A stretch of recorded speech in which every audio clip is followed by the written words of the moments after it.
कहते हैं ना कि मिले राहुल और अखिलेश, जीत लेंगे अब सारा प्रदेश। तो अब सारा प्रदेश नहीं, सारा देश जीतने जा रहे हैं। इंडिया गठबंधन की संयुक्त रैली मैथमेटिक्स के हिसाब से नहीं हो रही है, केमिस्ट्री के हिसाब से हो रही है। आज की डेट में जो केमिस्ट्री श्री राहुल गांधी जी और श्री अखिलेश यादव जी की या कांग्रेस और समाजवादी पार्टी की है, वो अपने आप में उत्तर प्रदेश में एक अद्भुत छटा उत्पन्न कर रही है। उसी के अंतर्गत आज देवरिया में भी जा रहे हैं श्री अखिलेश यादव जी और श्री राहुल गांधी जी, और आगे आने वाले समय में बनारस भी जाने की संभावना है।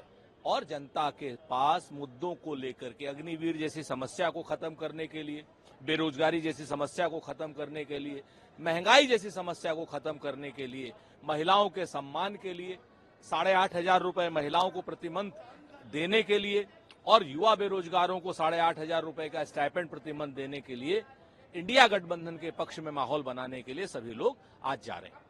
सर, अमित शाह कहते हैं कि कांग्रेस की हार के लिए भाई बहन जिम्मेदार नहीं होंगे, मल्लिकार्जुन की नौकरी चली जाएगी और ये हारेंगे तो उसके बाद ईवीएम को दोष देंगे प्रेस कॉन्फ्रेंस। अमित शाह जी, आज की डेट में आप भारतीय जनता पार्टी के प्रचार मंत्री हैं, देश के गृह मंत्री तो है नहीं। आप अपनी दुकान चलाइए, आप हमारे ऊपर काहे को बेवजह टीका टिप्पणी करके अपना समय व्यर्थ कर रहे हैं। आप बताइए कि 4 तारीख को आपकी हार का जिम्मेवार क्या नरेंद्र मोदी होंगे, अमित शाह होंगे, जेपी नड्डा होंगे? किसकी नौकरी जाएगी ये आपको बताना पड़ेगा। बनस्पतन हमारी देखने की जगह आप अपनी नौकरियों को देखिए, मोदी जी को बचाइए, ज्यादा बेहतर है। हाँ। सर, पश्चिम बंगाल की मुख्यमंत्री ममता बनर्जी कहते हैं कि इंडिया टीम 1 जून को बैठक कर रही है, लेकिन मैं उसमें शामिल नहीं हो सकती क्योंकि बंगाल में चक्रवात आ रहा है, वो मेरी पहली प्राथमिकता है। निश्चित तौर पर ममता बनर्जी साहिबा इंडिया गठबंधन की सदस्य होने के साथ साथ बंगाल की मुख्यमंत्री भी है और वहां चक्रवात की स्थिति भी है और 1 तारीख को चुनाव भी है। तो मुख्यमंत्री होने के नाते उनकी व्यस्तताएं होंगी, उनके लोग आएंगे। हमारी पूरी उनके साथ, प्रदेश के साथ, बंगाल के साथ शुभकामनाएं हैं कि चक्रवात की स्थिति से सफलतापूर्वक निपटे और 1 तारीख की मीटिंग में उनका कोई प्रतिनिधि आएगा, वो भी अपने आप में अच्छी बात है। एक वायरल वीडियो अश्लील वीडियो वायरल हुआ, इस पर महिला आयोग ने भी संज्ञान लिया है।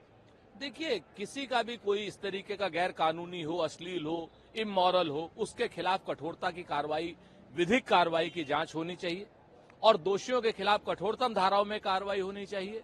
और राजनेताओं को हो चाहे समाज में रहने वाले लोग हों, उन्हें समाज के उच्च मानदंडों का पालन करना चाहिए। जो भी विधिक कानूनी कार्रवाई है कठोरतम धाराओं में, वो होनी चाहिए। बिहार में केंद्रीय मंत्री रविशंकर राहुल गांधी खुद की तुलना पीएम मोदी की ईमानदारी से कर रहे हैं। पीएम मोदी की छवि बहुत ही ईमानदार और साफ सुथरी है। हम रविशंकर जी के आधे बयान से सहमत हैं कि कहां राहुल गांधी एक जुमलेबाज के साथ में अपनी तुलना कर रहे हैं। बिल्कुल सही कहा रविशंकर जी, हम जुमलेबाजों से अपनी तुलना नहीं करते। राहुल गांधी जी न झूठ बोलते हैं, न छल करते हैं, न कपट करते हैं, न उन्होंने कभी 2 करोड़ रोजगार के लिए कहा। उन्होंने तो मनरेगा के लिए कहा था, मनरेगा दिया। उन्होंने भूमि अधिग्रहण कानून के लिए कहा था, भूमि अधिग्रहण कानून किसान के पक्ष में, मजदूर के पक्ष में दिया। उन्होंने जो पीपुल रिप्रेजेंटेशन बिल में था कि अपराधी लोग चुनाव न लड़ पाए जिनको 2 साल से ज्यादा सजा है, उन्होंने वो काम करके देश में दिखाया। श्री राहुल गांधी जी अपनी जबान और अपने वचन के पक्के माने जाते हैं और जबकि श्री नरेंद्र मोदी जी सिर्फ और सिर्फ जुमलेबाजी करते हैं। सर, अमित शाह कहते हैं से यादव 4 भी नहीं पा पाएंगे। अमित शाह जी, आपका बस चलेगा अगर आप ईवीएम सेट कर देंगे तो कुछ भी, लेकिन जनता तो इस बार आपको 40 सीटें दे रही है। हम आपको सशक्त विपक्ष की भूमिका में रखेंगे। 4 तारीख के बाद आप संसद में एक विपक्ष की भूमिका में आएंगे, आपकी भूमिका के साथ न्याय होगा और हम भारतीय जनता पार्टी की सरकार की तरीके से नहीं होंगे कि विपक्ष को बोलने का अवसर न दें। संसद में हम आपको पूरा बोलने का अवसर देंगे। अभी आप प्रचार मंत्री रहिए।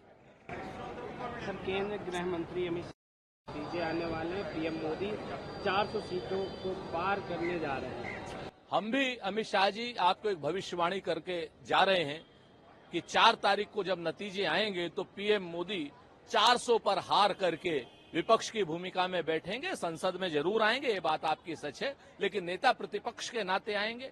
आप लोगों के सहयोग से देश की संसद में एक सशक्त विपक्ष होगा और सशक्त विपक्ष को उनके मुद्दे उठाने का पूरा अवसर होगा। जनता की जो राजनीति आपको करनी चाहिए वो आप करेंगे प्रतिपक्ष के रूप में। सर, जेडीएस सांसद प्रज्वल मैं 31 मई को एसआईटी के सामने पेश हूँ। कानून के सामने तो पेश होना ही पड़ेगा प्रज्वल रमन्ना।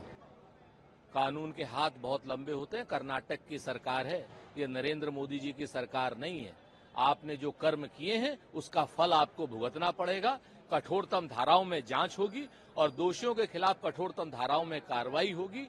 आपने जो जो भी कुकर्म किए हैं वो सारे कुकर्मों का नतीजा आपको भी मिलेगा, आपकी पार्टी को भी मिलेगा और आपके सहयोगी पार्टियों को भी मिलेगा। कहते हैं ना कि मिले राहुल और अखिलेश, जीत लेंगे अब सारा प्रदेश। तो अब सारा प्रदेश नहीं, सारा देश जीतने जा रहे हैं।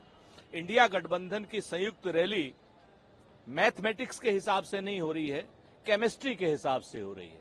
आज की डेट में जो केमिस्ट्री श्री राहुल गांधी जी और श्री अखिलेश यादव जी की या कांग्रेस और समाजवादी पार्टी की है, वो अपने आप में उत्तर प्रदेश में एक अद्भुत छटा उत्पन्न कर रही है। उसी के अंतर्गत आज देवरिया में भी जा रहे हैं श्री अखिलेश यादव जी और श्री राहुल गांधी जी, और आगे आने वाले समय में बनारस भी जाने की संभावना है।